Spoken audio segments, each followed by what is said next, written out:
ஆன்மீக அன்பர்கள் அனைவருக்கும் வணக்கம். தேடி வரும் யோகம் நிகழ்ச்சியில் ஆன்மீகம் மற்றும் ஜோதிடம் சார்ந்த பதிவுகளை பார்த்துட்டு வரோம். இன்றைய நிகழ்ச்சியில் பார்த்திங்கன்னா அட்சய லக்கண பദ്ധதி ஜோதிடர் வாக்கு யோகி திரு பொதுவுடை மூர்த்தி அவர்கள் நம்மிடையே இணைந்திருக்கிறார். வாருங்கள், ஆன்மீகம் மற்றும் ஜோதிடம் சார்ந்த பல்வேறு கேள்விகளுக்கான பதில்களை அவரிடம் கேட்டு தெரிந்து கொள்ளலாம். வணக்கம் சார். இப்போ சின்ன குழந்தைங்கள்லேருந்து பெரியவங்க வரைக்கும் ஒரு பிரிக்க முடியாத ஒரு விஷயம் பார்த்தீங்கன்னா மொபைல் ஃபோன் தான். இந்த மொபைல் ஃபோன்லேயே பார்த்தீங்கன்னா நிறைய கம்பெனி பிராண்ட்ஸ் இருக்குது, அதே மாதிரி நிறைய மாடல்ஸ் இருக்குது. இதில் ஏதாவது உங்களுடைய ஏஎல்பி ரிசர்ச்சை வச்சு இந்த மொபைல் ஃபோன்ஸ் வந்து இவங்க யூஸ் பண்ணலாம் அப்படின்ற மாதிரி ஏதாவது நீங்கள் கண்டுபிடிச்சிருக்கீங்களா? அது எதை பயன்படுத்தி பார்த்துருக்கீங்களா? இல்லை, எல்லாமே அதில் பார்க்கலாம் அப்படிங்கிறதான விஷயம். அதில் நியூமராலஜி அப்படிங்கிற விஷயம் இருக்குது.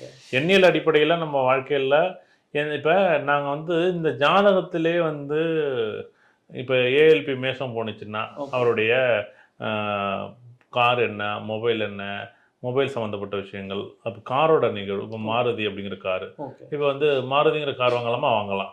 இப்போ அதே லக்கணம் வந்து உதாரணமாக வந்து மிதுன லக்கணம் போகும்போது மாருதிங்கிற கார் வாங்கக்கூடாது.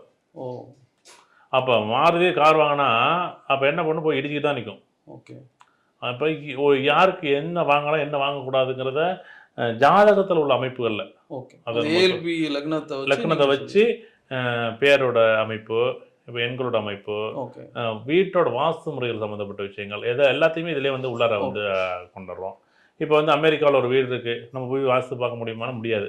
அப்போ நம்ம இங்கேருந்து அதில் வந்து ஏதாச்சும் இந்த பொருளை மாற்றுங்க, இந்த விஷயத்தை மாற்றுங்க, இந்த கலர் பண்ணுங்க, இந்த கலரை மாற்ற முடியுமா, இல்லை இந்த கலரை வைக்க முடியுமா, இந்த பொருளை வைக்க முடியுமா, இப்படி நம்ம வந்து கேள்விகளை கேட்கலாம், அவங்க சொல்லலாம், அவங்க செய்யலாம். இல்லை அமெரிக்கா போய் தான் நான் வாஸ்து பார்க்கணுன்னா முடியாது பாருங்க. கண்டிப்பாக இப்போ வெளிநாட்டு தொடர்புகள் வந்து அதிகமாக இருக்கும்போது நம்ம வந்து போய் நிறைய சந்திக்க முடியாது. இப்போ சாம்சங் அப்படின்னு ஒரு மொபைல் எடுத்துக்கிட்டோம் அப்படின்னு வச்சுங்களேன். இப்போ அதிகமாக மக்கள் வந்து ஒரு தமிழ்நாட்டில் இந்தியாவில் வந்து அதிகமாக சாம்சங் வச்சுருக்காங்கன்னா, இப்போ உதாரணமாக இப்போ மேசர் லக்கணம் ஏஎல்பி லக்கணம் வச்சுருக்கலாம்.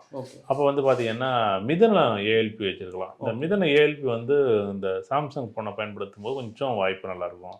அதேமாரி பார்த்தீங்க அப்படின்னா இந்த சிம்ம லக்கணக்காரங்க வச்சுருந்தா நல்லாயிருக்கும். அடுத்தது வந்து துலா லக்கணக்காரங்க வச்சுருந்தா நல்லாயிருக்கும். தனுசு லக்கணம், அடுத்தது மகர லக்கணம், அடுத்தது வந்து கும்ப லக்கணம், அடுத்தது மீன லக்கணம். இவங்களுக்கு இந்த 8 லக்கணங்களுக்கு வந்து பார்த்தீங்கன்னா இந்த சாம்சங் ஃபோன் வந்து சப்போர்ட் பண்ணும். மீத இருக்க 4 லக்கணம் இருக்குது பாருங்கள். இதுக்கு நீங்கள் சாம்சங் ஃபோன் வச்சுருந்தா ஒன்று உடஞ்சிருக்கும், இல்லை ஸ்க்ரீன் டிஸ்பிளே உடஞ்சி வச்சுருக்கும், இல்லை கார்னர் உடஞ்சிருக்கும், இல்லை ஃபோன் பேசினாலே ஏதாச்சும் ஒன்று வந்து நெட்டு சப்போஸ் வந்து பேச நிகழ்வு கட் ஆகாது, காதில் விழுவாது சில பேருக்கு. இப்போ சில பேர் பார்த்தீங்கன்னா சொல்லுங்கள் ஹலோ அப்படின்னு சொல்லுவாங்க பாருங்க. அதாவது நார்மலாக பேச வேண்டிய ஒரு நிகழ்வை அழுத்தி பேசுவாங்க. அவங்க பேசும்போது பார்த்தீங்கன்னா ஃபோன் பார்த்தீங்கன்னா எப்போ பார்த்தாலும் கரட முரடாக வரும். அப்போ தான் ராங் நம்பர் வருதும்பாங்க, இந்த பிரச்சனை வருதும்பாங்க, என் நெட்ஒர்க் கிடைக்கலன்னு சொல்லுவாங்க, எனக்கு பேசுகிறதே கேட்கலன்னு சொல்லுவாங்க. இந்த மாதிரி வந்து இந்த 4 லக்கணம் இருக்குது பாருங்கள், தேவையில்லாத சில பிரச்சனைகளை இழுத்து விட்டு அதெல்லாம் இழுத்து நீங்கள் பாருங்களேன். ஏன்னா எல்லோரும் ஃபோன் வச்சுருப்பாங்கல்ல எல்லாரும். இப்போ என்னோட ஏஎல்பி லக்கணம் என்னென்னு தெரிஞ்சவங்களுக்கு நீங்கள் தெரியும். இப்போ ஏஎல்பி லக்கணம் தெரியாதவங்களுக்கு அவங்க ஏஎல்பி அந்த கூகுள் பிளேயில் போயிட்டு ஆப்பை இன்ஸ்டால் பண்ணி தெரிஞ்சுக்கணும். அப்போ தான் என்னுடைய ஏஎல்பி லக்கணம். இப்போ உதாரணமாக கடகலக்கணம் போனீங்கன்னு வச்சுங்களேன், எப்போ பார்த்தாலும் ஒரு அழுத்தத்தை டிப்ரெஷன் எப்போச்சும் சம்மந்தமே இல்லாத ஒரு ஃபோன் வந்து ஒரு நாளில் பார்த்தீங்கன்னா ஒரு ஃபோன் வந்துச்சுன்னா அந்த குழப்பம் அன்னைக்கு குழப்பம் கட்டுப்படுங்க. சாயங்காலம் வரைக்கும் யாருன்னு தெரியாது, எதுக்கு சொன்னாங்க, எதுக்கு பேசுனாங்க, எதுக்கு திட்டினாங்க. என் நண்பர்கிட்ட சொன்னேன், இன்னைக்கு ஒரு நிகழ்வு உனக்கு நடக்க போதியா பார்த்தியான்னு. சார் நான் வீட்டில் சாத்திக்கிட்டு வீட்டில் பூட்டிக்கிட்டு இருந்தாருங்க. வீட்டில் பூட்டி இருந்துட்டு சூப்பர், இன்னைக்கு அவர் சாயங்காலம் வரைக்கும் ஒன்றுமே இல்லை, படம் இன்னைக்கு வந்து நம்ம நிம்மதியை தப்பிச்சுக்கிட்டோம் அப்படின்னு சொல்லிட்டு இருந்தப்ப ஒரு ஃபோன் பண்ணி திட்டிருக்காரு ஒருத்தர். இவர் திட்டிட்டு ஐயோ நான் என்னையா தப்பு பண்ணேன் அப்படின்னு என் ஃப்ரெண்டு கேட்குறாரு. அப்போ என்ன நடக்குதுன்னா, திட்டினது பிறகு நீங்கள் யாருன்னு கேட்டால் நான் இவரோட பேரை சொல்கிறாரு. சாரி சார் தப்பாக நினச்சிக்காதீங்க, நான் வேற ஒருத்தர் சொல்லி திட்டிவிட்டேன். அப்படியே சொன்னார். ஐயோ எனக்கு நான் உண்மையிலேயே ஒரு கடன் வாங்கிட்டேன், என்னை திட்டினா கூட நான் கேத்துவேங்க. என்னை யாருன்னே தெரியாதுங்க, அந்த ராங் நம்பர் வந்து என்னை திட்டி விட்டு அப்பயும் நான் சொல்கிறத வரை கேட்கலங்க. எல்லாம் திட்டினது பிறகு கடைசியா நீங்கள் இல்லையா வேற ஒருத்தரா அப்படின்னாராம். அப்பாடா ஏன் மூர்த்தி இந்த மாதிரி இருந்தாலும் என்னை ஃபோனை போட்டு திட்டி விட்டாரு. அதுவும் அவரும் பெரிய அஸ்ட்ராலஜரு, அதுவும் பெரிய ஆச்சரியம். இப்போ நான் சொல்கிற மாதிரி என்னுடைய நண்பர் அவருமே அஸ்ட்ராலஜர் தான். அவர்கிட்ட சொல்லும்போது இன்னைக்கு நீங்கள் எப்படி இருக்குன்னு செக் பண்ணி பாருங்க அப்படின்னு சும்மா சொல்லி பார்த்தேன்.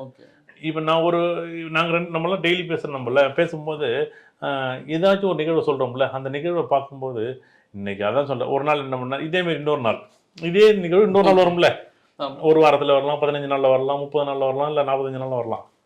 சரி இன்னைக்கு வந்து இங்கே இன்னைக்கு வெளியிலையும் போட ஃபோனை சுவிட்ச் ஆஃப் பண்ணு, எப்படி ஃபோனை சுவிட்ச் ஆஃப் பண்ணி போடணும்னு சொல்லிட்டு ஃபோனை சுவிட்ச் ஆஃப் பண்ணி போட்டால் இவர் என்ன பண்ணாருன்னா வீட்டுக்குள்ளே பூட்டி இருந்திருக்காரு.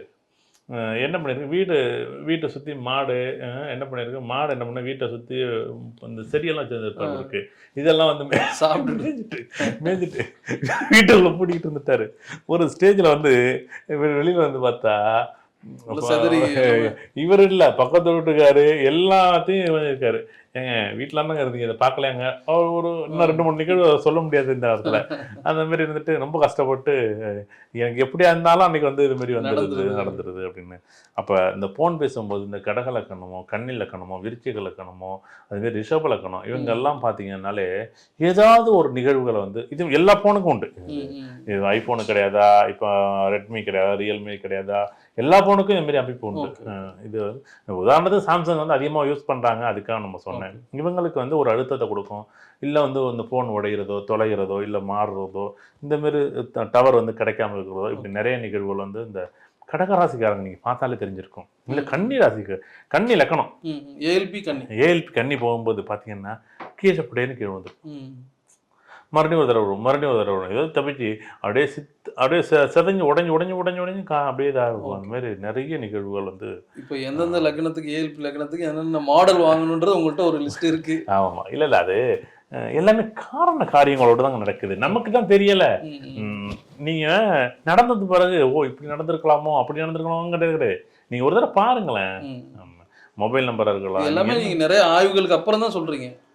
அனுபவப்பட்டாதானே அந்த அனுபவம் எங்களுக்கு ஒன்றும் இல்லை, எங்களுக்கு என்ன நம்ம மனிதர்கள் தானே, அந்த அனுபவம் எங்களுக்கு இருக்கும்போது அந்த நிகழ்வு கண்டிப்பாக இருக்கும். என்னுடைய நண்பர் இப்போ ஒரு பெரிய அஸ்ட்ராலஜர் இப்போ நம்ம இருக்கார், அவர்கிட்ட வந்து சார் உங்கள் ஃபோன் சாம்சங் ஃபோனு தானே அப்படின்னு கேட்டான். ஆமாம். உங்களுக்கு கண்ணி லக்கணம்? ஆமாம்.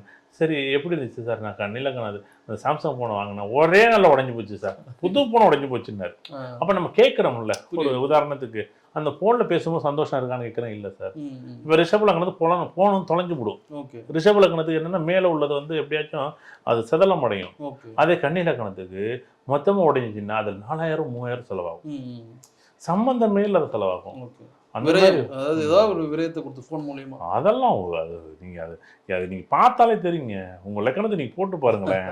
அது சாம்சங் அதாவது மற்ற ஃபோனுங்களுக்கு இருக்குது. இப்போ ஐஃபோனாக இருந்தால் அதே ஐஃபோனுக்கு இந்த ரிஷப லக்கணக்காரங்களுக்கு ஐஃபோன் வச்சுட்டாங்கன்னு வச்சுங்களேன், எப்போ பார்த்தாலும் எனக்கு உங்களுக்கு கிரெடிட் கார்டு வேணுமான்னு கேட்பான். அப்போ தான் இல்லை உங்களுக்கு வந்து பேங்க் லோன் வேணுமா, இந்த லோனு கடன் வம்பு வழக்கு கோர்ட்டு கேஸு இதாச்சும் தேவையில்லாத நிகழ்வு வந்து அண்ணன் கால் பணம் சம்மந்தப்பட்ட பிரச்சனை எப்பயுமே இருக்குங்க. அதெல்லாம் போயிட்டு இருக்கும்போது ஐஃபோன் அது எல்லாம் சொல்லக்கூடாது, நம்ம உதாரணத்துக்கு சொல்கிறேன், அது இருக்கலாம் அப்படின்னு வச்சுங்க. ஏன்னா ஒரு நிகழ்வு மட்டும் நம்ம தனியாக சொல்ல முடியாது. ஏன்னா நீங்கள் ஒவ்வொருத்தருக்கு வந்து கடன் வந்து சந்தோஷமாக வாங்குவார், சில பேர் கடன் வந்து பிரச்சனையாக வாங்குவார். கண்டிப்பாக கடன் இந்த ரிஷபத்துக்கு கடன்கிறது கண்டிப்பாக ஐஃபோன் இருந்துச்சுன்னா கண்டிப்பாக உண்டுங்க, அதெல்லாம் மாற்றுக்கிறது கிடையாது. சரிங்க, இந்த மாதிரி நிறைய விஷயம் பேசலாம். சரிங்க, அநேகமாக நிறைய பேருக்கு இந்த விஷயம் வந்து புதுசாக இருந்திருக்கும், அதே சமயம் இன்ஃபர்மேட்டிவாக இருந்திருக்கும்னு நம்புகிறேன். இது போன்ற பல்வேறு நிகழ்ச்சிகளில் நீங்கள் ஐயாட்ட இருந்து நிறைய விஷயங்கள் தெரிஞ்சுக்கலாம். ரொம்ப நன்றிங்க. நன்றி.